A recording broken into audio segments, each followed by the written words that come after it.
flesh to the contents of the communique. Basically, and the leader spoke to the fact that, dealing with the issues about the killing of Nigerians or xenophobia in South Africa, we decided as Parliament that since the executive arm of government was already doing what it was doing, and this was about people, the South African people and the Nigerian people, that what was imperative was that in the history of Nigeria and South Africa, there's never been a problem between the Nigerian government and the South African government. Our presidents are friends and we have bilateral agreements. But the problem that we realized was that the problem between the Nigerians and the South African has to do with the citizens.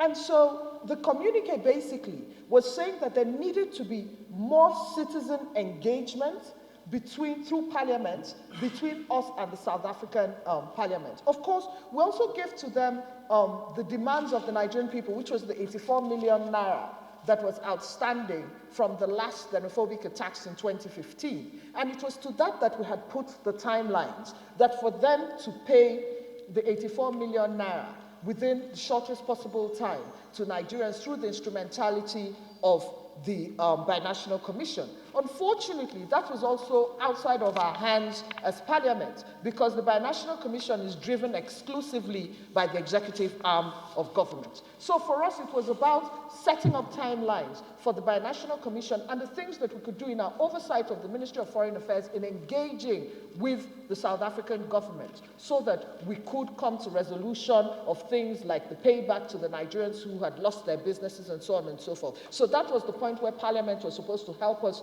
of course, through the instrumentality of the committees in oversighting the executive arm of government, creating a framework within which the things that they had to do. For instance, the executive arm of government had also said that there was going to be quick response. Now, it was, it was a little open-ended. And so what we're trying to do is to quicken and hasten these suggestions that were made by those negotiations by instrumentality of parliamentary oversight to ensure that those things were going to happen. And like I said, and I thank you very much, Mr. Chairman, sir, for observing that there is no appendage of that agreement. But I'm sure that when it is there, it would also lend shed some light on the specific issues where we need parliamentary intervention to ensure that the things that have been spoken about in general terms actually boxed into a time space where, for instance, like we said, the payback and, for instance, the activation of the early warning signals would actually be done within the shortest possible time. I hope that speaks to your concerns.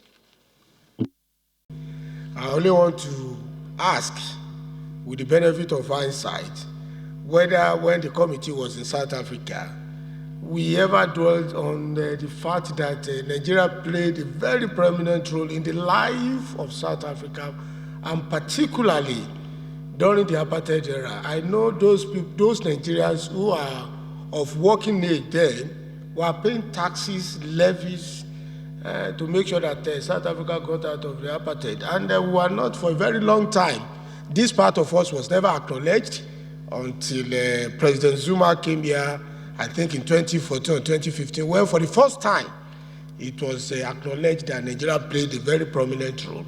So we are always surprised anytime there is this attack, and it's targeted at Nigerians. And the big brother status we have in Africa is always been threatened. We lose our people, we lose our money, and so the content of the communique now is very important, and it must be attached for record.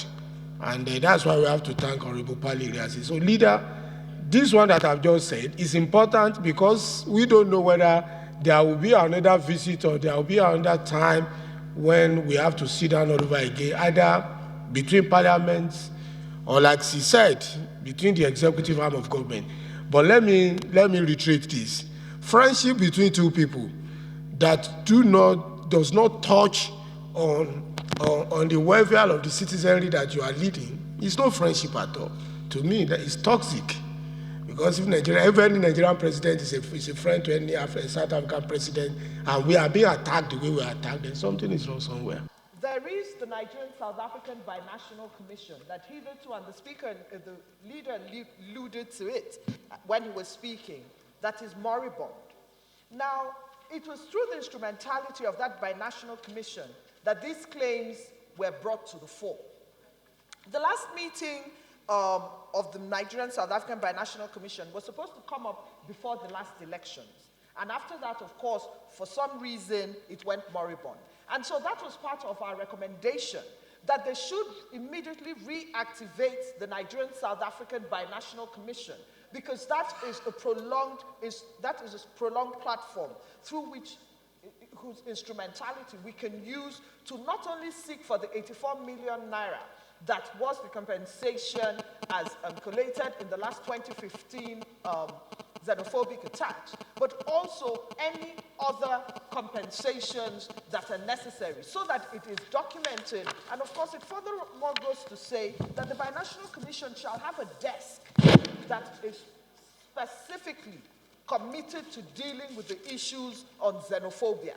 And so I believe that when that binational commission is reconstituted or re-energized, as we have recommended in this, that it is going to be the veritable platform for us to engage in the way, aggressively engage in the way that Honorable Pata Sadu has suggested.